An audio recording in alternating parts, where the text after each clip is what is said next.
राधे राधे दोस्तों, आपका हमारे चैनल भक्त और भगवान में स्वागत है। तो जैसा कि आप सभी जानते हैं, आज 29 जून है और आज है देवशयनी एकादशी। देवशयनी एकादशी करने की विधि क्या है, इस एकादशी की कथा क्या है, इस व्रत में हमें क्या क्या करना चाहिए और इस व्रत को करने से क्या लाभ है, ये सब जानने से पहले हम यह जानेंगे कि देवशयनी एकादशी का अर्थ क्या है। तो चलिए दोस्तों, वीडियो को बिना देरी किए हम देवशयनी एकादशी के बारे में विस्तार से जानते हैं। यह एकादशी दो नामों देव और शयन से मिलकर बनी है। देव शब्द का अर्थ है भगवान विष्णु और शयन का अर्थ है सोना। सनातन धर्म में देवशयनी एकादशी को आषाढ़ी एकादशी के नाम से भी जाना जाता है। इसके अलावा इस एकादशी को हरिशयनी और पद्मनाभा एकादशी के नाम से भी जाना जाता है। तो यह था दोस्तों देवशयनी एकादशी का अर्थ। अब हम यह जानेंगे कि इस व्रत का क्या महत्व है। इस एकादशी को सौभाग्य की एकादशी के नाम से भी जाना जाता है। पद्म पुराण का दावा है कि इस दिन उपवास करने से जानबूझकर या अनजाने में किए गए पापों से मुक्ति मिलती है। इस दिन पूरे मन और नियम से पूजा करने से मोक्ष की प्राप्ति होती है। हिंदू धर्म में एकादशी का व्रत महत्वपूर्ण स्थान रखता है। प्रत्येक वर्ष 24 एकादशियां होती हैं। जब अधिक मास या मल मास आता है तब इनकी संख्या बढ़कर 26 हो जाती है। आषाढ़ मास के शुक्ल पक्ष की एकादशी को ही देवशयनी एकादशी कहा जाता है। सूर्य के मिथुन राशि आने पर ये एकादशी आती है। इसी दिन से चातुर्मास का आरंभ माना जाता है। इस दिन से भगवान श्री हरि विष्णु क्षीर सागर में शयन करते हैं और फिर लगभग 4 महीने बाद तुला राशि में सूर्य के जाने पर उन्हें उठाया जाता है। उस दिन को देवोत्थानी एकादशी कहा जाता है। अब हम इस व्रत को करने की विधि के बारे में जानेंगे। देवशयनी एकादशी को प्रातःकाल उठें। इसके बाद घर की साफ सफाई तथा अपने नित्य कर्म से निवृत्त हो जाएं। स्नान करके पवित्र जल अर्थात गंगा जल का घर में छिड़काव करें। घर के पूजन स्थल अथवा किसी भी पवित्र स्थान पर प्रभु श्री हरि विष्णु की सोने, चांदी, तांबे अथवा पीतल की मूर्ति की स्थापना करें। अपने भगवान को अच्छी तरह से स्नान कराएं।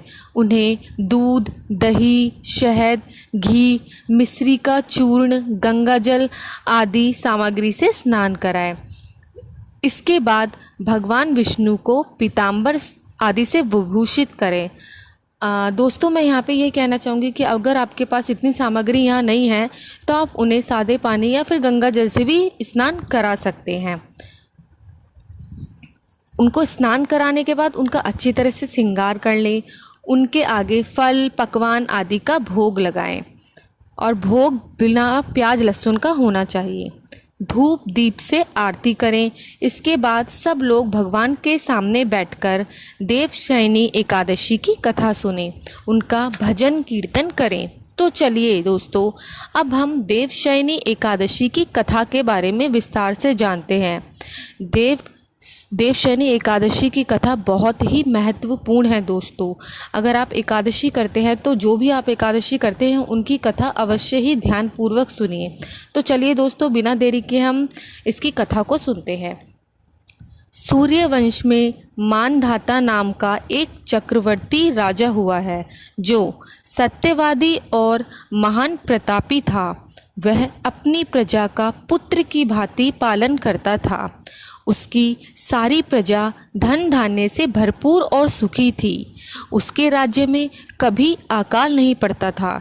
एक समय उस राजा के राज्य में 3 वर्ष तक वर्षा नहीं हुई और अकाल पड़ गया। प्रजा अन्न की कमी के कारण अत्यंत दुखी हो गई। अन्न के न होने से राज्य में यज्ञ आदि भी बंद हो गए। एक दिन प्रजा राजा के पास जाकर कहने लगी कि हे राजा, सारी प्रजा त्राही त्राही पुकार रही है, क्योंकि समस्त विश्व की सृष्टि का कारण वर्षा है। वर्षा के प्रभाव से अकाल पड़ गया है और अकाल से प्रजा मर रही है। इसीलिए हे राजन, कोई ऐसा उपाय बताओ जिससे प्रजा का कष्ट दूर हो। राजा मानधाता कहने लगे कि आप लोग ठीक कह रहे हैं, वर्षा से ही अन्न उत्पन्न होता है और आप लोग वर्षा ना होने से अत्यंत दुखी हैं। मैं आप लोगों के दुखों को समझता हूँ। ऐसा कहकर राजा कुछ सेना को साथ में लेकर वन की तरफ चल दिए। वह अनेक ऋषियों के आश्रम में भ्रमण करते हुए अंत में ब्रह्मा जी के पुत्र अंगिरा ऋषि के आश्रम में पहुँचे। वहाँ राजा ने घोड़े से उतरकर अंगिरा ऋषि को प्रणाम किया। मुनि ने राजा को आशीर्वाद देकर कुशल क्षेम के पश्चात उनसे आश्रम में आने का कारण पूछा। राजा ने हाथ जोड़कर विनीत भाव से कहा कि हे भगवान, सब प्रकार से धर्म पालन करने पर भी मेरे राज्य में अकाल पड़ गया है। इससे प्रजा अत्यंत दुखी है। राजा के पापों के प्रभाव से ही प्रजा को कष्ट होता है, ऐसा शास्त्रों में कहा है। जब मैं धर्मानुसार राज्य करता हूँ तो मेरे राज्य में अकाल कैसे पड़ गया, इसके कारण का पता मुझको अभी तक नहीं चल सका। अब मैं आपके पास इसी संदेह को निवृत्त कराने के लिए आया हूँ।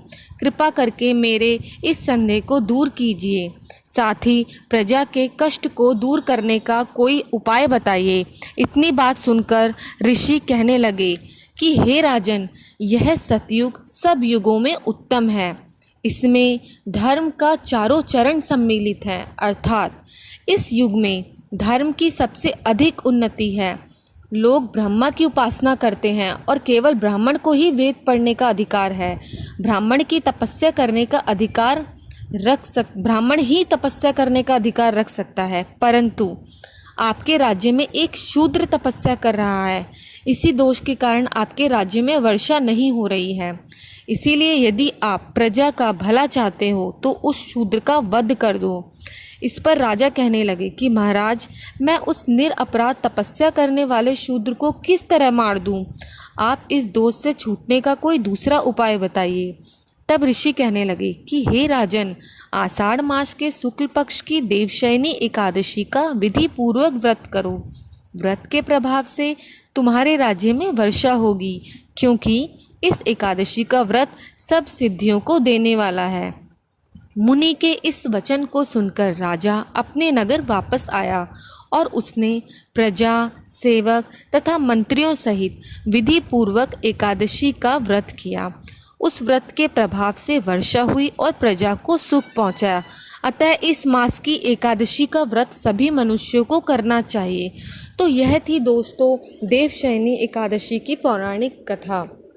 मैं भी आप सबसे अनुरोध करूंगी कि आप सब भी एकादशी का व्रत ज़रूर करें, क्योंकि हमारे हिंदू धर्म में सभी व्रतों में एकादशी का व्रत बहुत ही उत्तम माना जाता है और इस व्रत को ज़रूर करना चाहिए। और दोस्तों, एकादशी के व्रत के दिन अन्न का उपयोग नहीं करना चाहिए। अगर फिर भी आपको भूख लगी हो तो आप फल आदि खा सकते हैं। और अगर फिर भी आप भूखे नहीं रह सकते, अन्न खा रहे हैं, तो इस दिन चावल तो बिल्कुल ना खाएं। आप रोटी खा लें या कुछ भी चीज़ें खा लें, बट चावल बिल्कुल भी ना खाएं। और बेहतर होगा कि आप एकादशी का व्रत का पालन करें। तो दोस्तों चलिए, मैं अब आपसे अपनी अगली वीडियो में मिलती हूँ।